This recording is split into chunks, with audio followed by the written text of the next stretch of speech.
Hello, and welcome to our studio in New York. I'm Carrie Lazorchak, the Chief Revenue Officer here at Similarweb.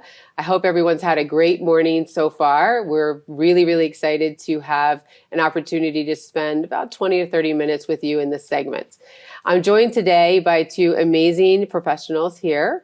Shibani Walia, who is in strategy and analytics at Google, and Cristina Marinucci, who is Global Head of Shopper Insights and Analytics at Mondelēz. Two amazing brands. I'm sure many of you are very familiar with both of them. But why don't we start this session? And this is going to be a conversation, so we welcome you to join us in this conversation. But I'm going to start by asking each of these individuals to just introduce themselves and tell you a little bit about their background so you get to know them before we jump right into the conversation. So Cristina, why don't you tell us a little bit about yourself? Thanks, Carrie. So as you mentioned, I'm at Mondelēz currently. I've been there a little over a year. I've grown up in FMCG companies for very long, I don't want to say, and have moved around a little bit. I started in edibles and food and beverage with PepsiCo, but then moved into home care and personal care with Reckitt, and then over to the healthcare space with GlaxoSmithKline and J&J.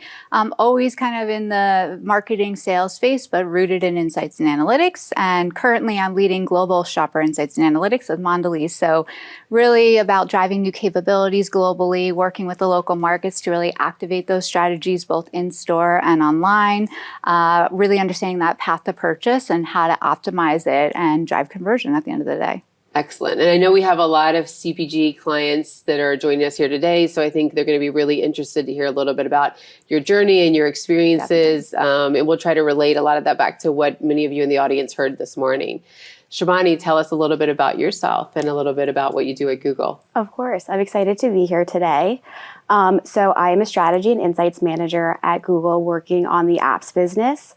In a nutshell, I like to say that means I tell stories with data, really to help understand the role that, digital plays in the entire customer journey.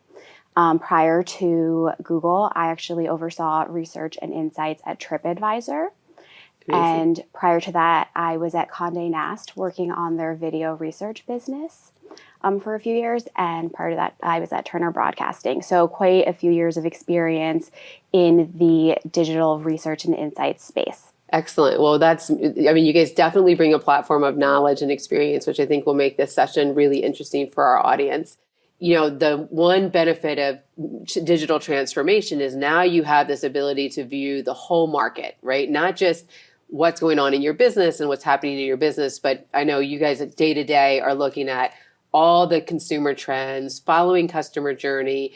Can you just tell us a little bit about how insights and market information is informing your digital strategies?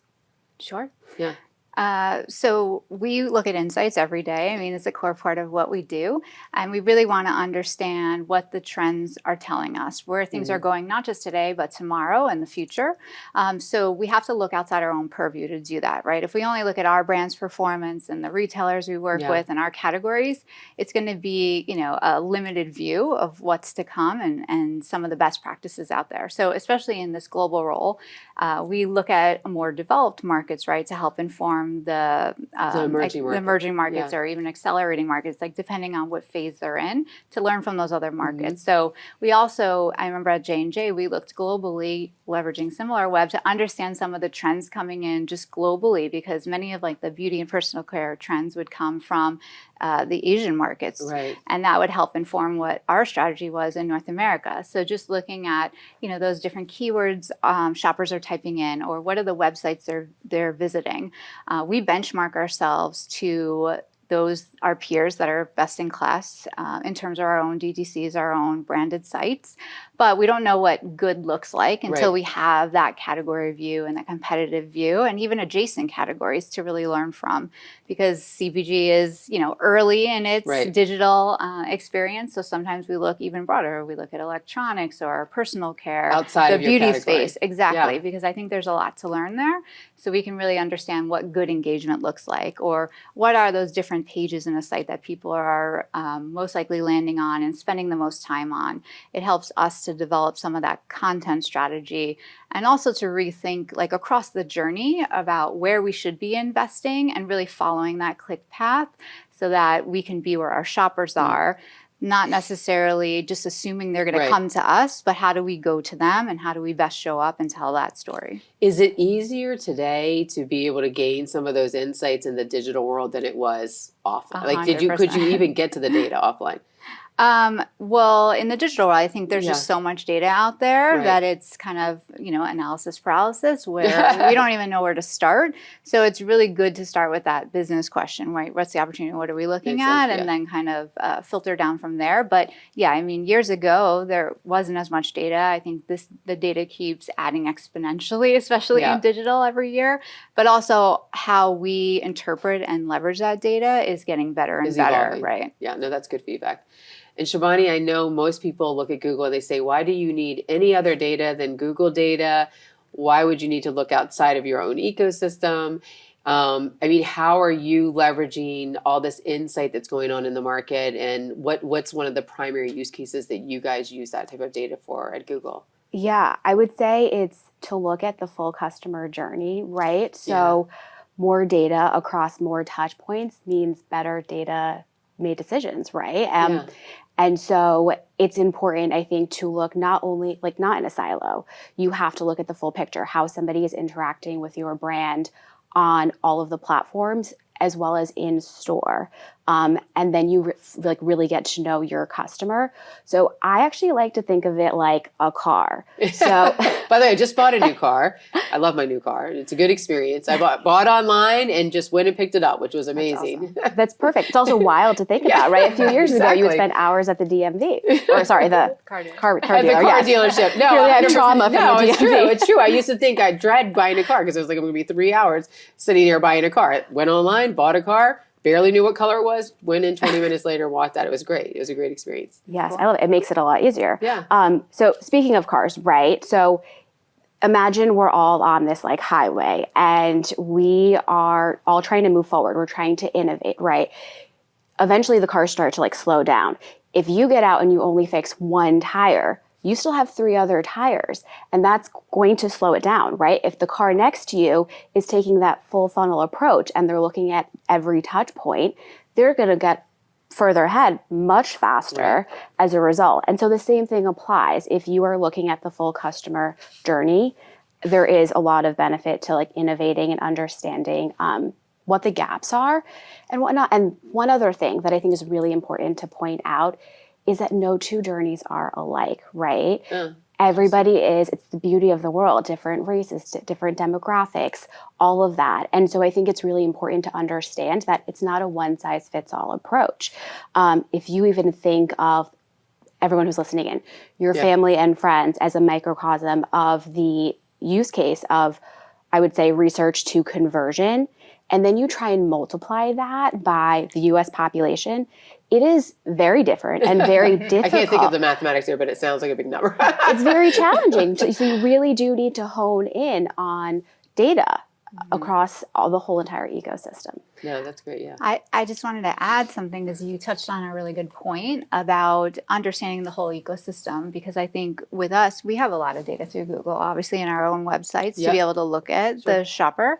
But we know that a lot of those journeys and searches are now actually starting on retailer site as they've grown their algorithms, they've gotten more sophisticated, that the majority have actually shifted to the retailer's platform to start their searches. There's content there, et cetera. So we can't just go off that one source of truth anymore. We really have to understand where our retailers are coming in on Google to capture that search, but then it could bounce to a retailer and then maybe then they want brand information. So it is really about understanding all those touch points, and the order of them matters too. You know, where are they starting their search? Where are they ending it? Where is it? What are the touch points along that journey that drive them there? Yeah, no, I'm glad we came to the customer journey, because I think my personal impression is the whole movement to digital transformation, it's one benefit that we do get as businesses is really to better understand what and to be able to predict how we can better service clients with that information and data. So I think that's great.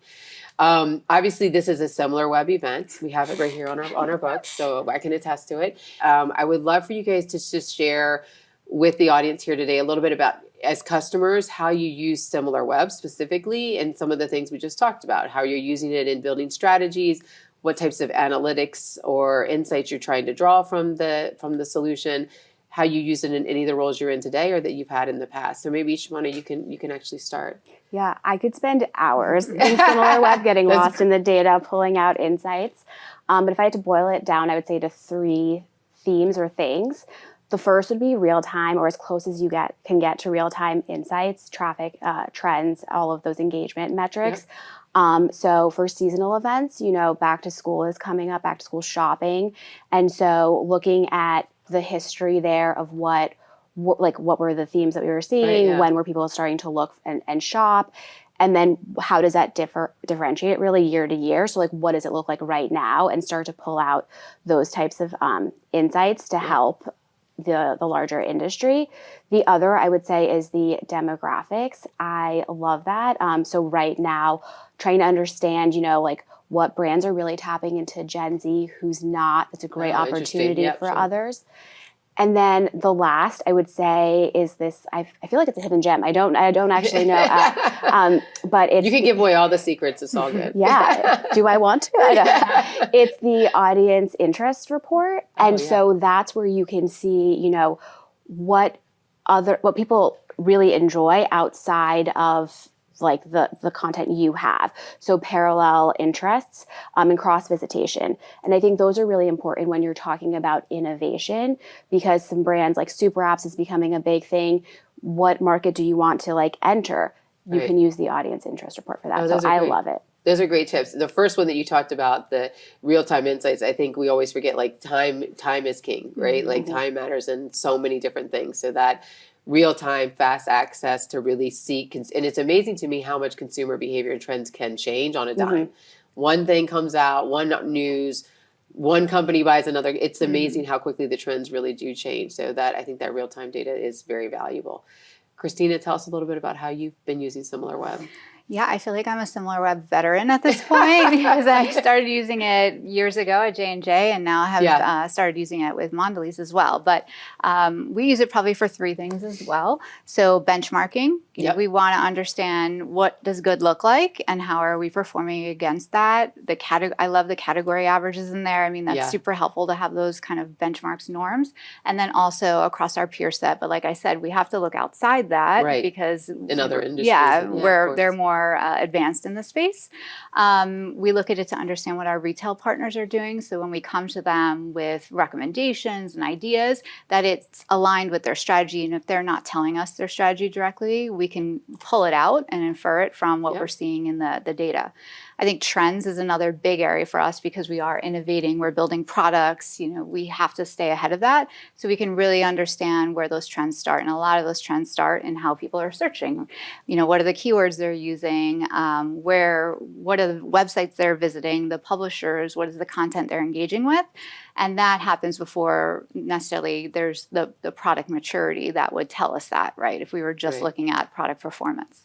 So that's a big place for us, and we've used that to inform R&D, existing products, like how do we want to extend them, or even how do we want to position current products to speak to some of those trends. And then I think the third is optimizing across the shopper journey. So, where we have our digital investments, are we investing in the right place? Like we talked about on-site search and off-site search, right? So looking at that search volume and the clicks, et cetera, can tell us, do we have the right mix there? And then within that, diving a bit deeper to understand how to optimize within that journey. So do we have the right keywords? How are we updating those keywords? Should we maybe take some of our search budget and move it into programmatic or display? And what are the right sites to do that? So I think all those things are about following that click path and then taking those data and learnings to really optimize our performance against it. Something really cool we've done with Similarweb, and I think I tell this to everyone, but there's so much value in Pro Platform, but there's also so much value outside of it. Yes. And we work a lot hand in hand with your advisory services team. Mm-hmm. And we've actually co-created some new products that are custom for both J&J and now Mondelēz. Yep. So at Mondelēz, we have this 5S funnel that we talk about. It's just, how our shoppers engage with our categories from the category level down to the brand and then ultimately convert on our brand. brands. So at each point in that, each S in that, from how they see to scan and then select, essentially, we can understand what those bottlenecks are. And we've always done that. We've done that for years now in store. That's and it's a interesting, very yeah. common language that Mondelēz uses to be. And what's great about it is you can benchmark. So it's very consistent framework, and we can benchmark our categories, our brands, retailers. But we don't have it for online. And as we've seen this, rapid shift to e-com, we need a similar way to consistently measure that sales funnel online. So that was the classic offline measuring strategy that you're trying to apply online today. Exactly. Oh, so we just converted it and said, what are those similar metrics that we would select for when someone is looking at the category, engaging with the category versus engaging with the brand? So we were able to co-create that with the team and look at those measures through Similarweb and have that one consistent, especially in a global organization, to be able to look consistently across all of our markets, all of our brands and categories, wherever we play, and benchmark that performance and start to build that baseline. So as we optimize and look to change things, make those tweaks, now we can measure 6 months, a year later and see, are we moving the needle or not? By the way, I just learned a few new use cases that you can use Similarweb, which is great. I mean, I think one of the things you guys touched on earlier, there's so much rich data. There's so much information. I did like part of what you guys had said, both of you had touched on, which is kind of starting with the business problem or the business question is I think genuinely the right way to start when you use Similarweb or other similar platforms. Like start with the problem you want to solve or the question, and then use the data to inform and then drive outcomes. So thank you. That's actually really very informative. I think one thing I did want to touch on, because you guys are both veteran users of Similarweb, we did announce earlier today that we're launching a new app intelligence module, which I hope you will both try out, get really excited about. It just launched. As two individuals that work a lot in app space, and Shibani as an expert in the apps and mobile space, any wisdom you have, any things that you want to make sure Similarweb touches on, anything you want to communicate to the audience about how you think you'll use this new app module in your day-to-day activities? Yeah, I just found out about this new module just a few hours ago. Yay! And it felt like Christmas morning. She's actually watching Digital Edge before the session. Awesome. And it honestly felt like Christmas morning because I love digging through insights and whatnot. And I do think that this is now going to give everybody more insight and data about that full customer journey that honestly doesn't really exist yet. And so it is going to be so exciting to actually see the behavior of people bounce back and forth between desktop, app, mobile web. Like, I honestly can't think of someone who is doing that right now. So I'm super excited. And honestly, one of my top pieces of advice would be for everyone listening to really jump on this. This is the way to understand the full customer journey. And to learn your customer, right? Absolutely. So first of all, we look forward to a lot of feedback. It's newly launched. There's a lot we have to learn, obviously, on how people really want to use it, how we fully integrate it to drive the best experience. But I appreciate the feedback. Christina? Yeah, I think for us, we leverage a lot of third-party apps. If you think about how shoppers are shopping, especially with last mile delivery, you're going on Uber Eats, you're going on DoorDash, you're going on Deliveroo and other markets.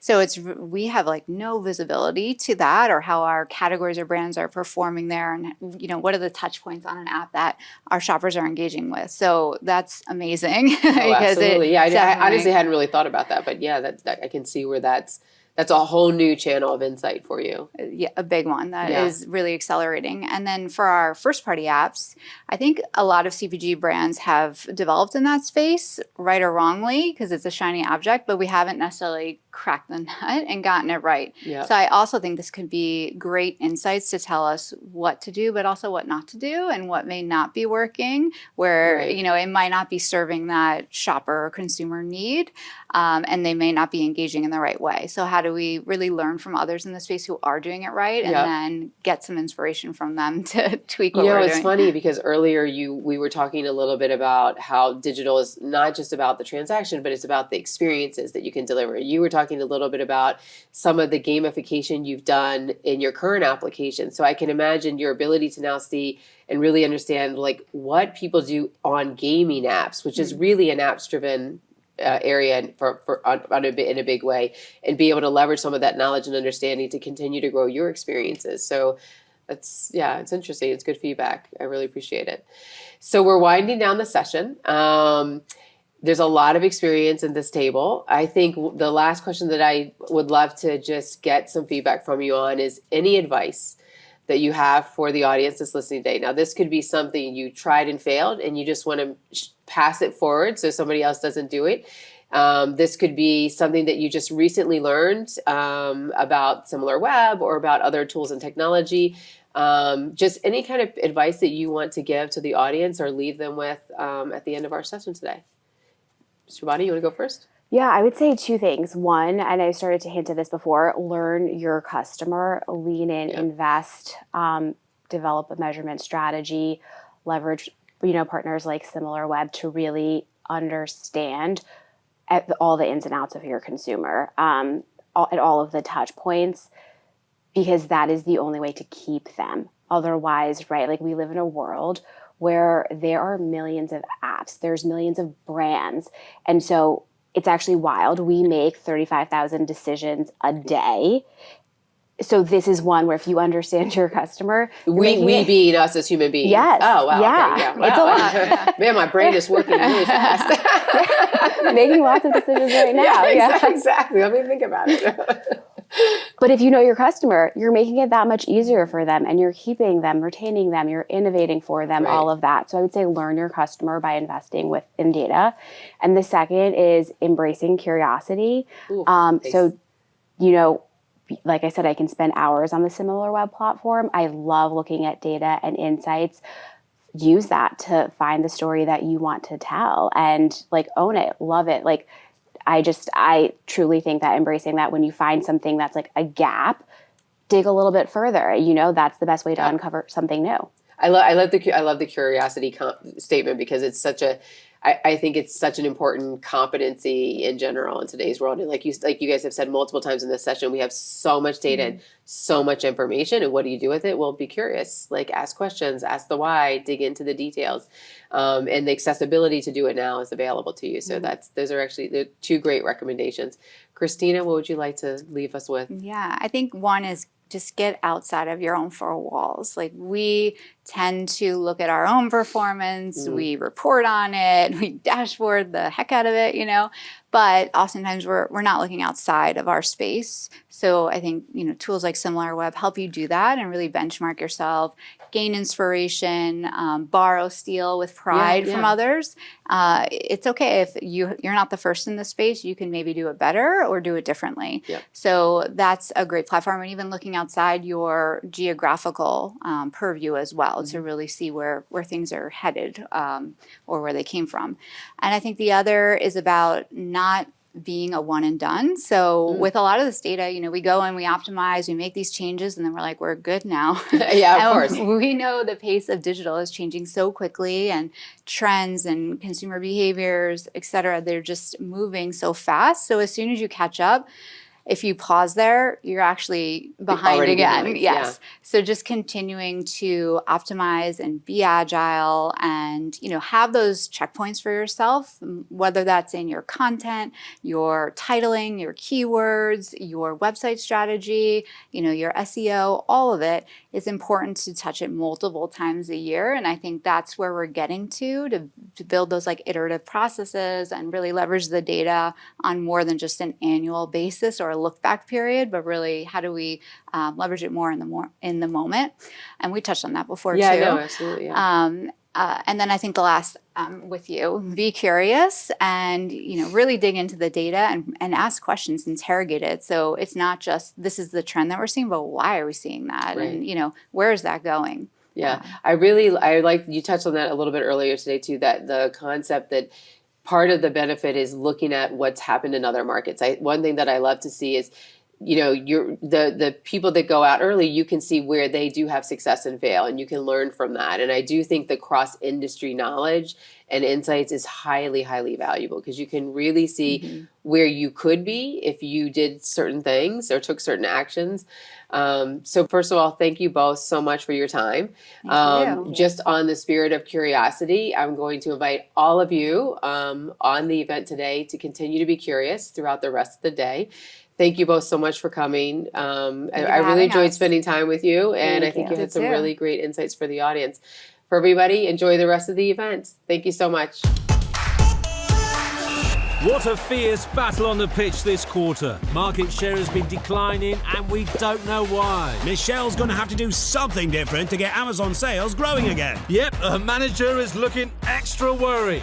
What's this? Similarweb? Brilliant! It's the only platform that can give her the insights she needs. Open some categories, then loyalty and retention. Over to subscribe and save versus one-time purchase. Investing in subscriptions just might save her bacon. She's going for on-site search to see the most popular search terms on Amazon for her category. And wow, what a list! Complete with clicks, average unit price, and more!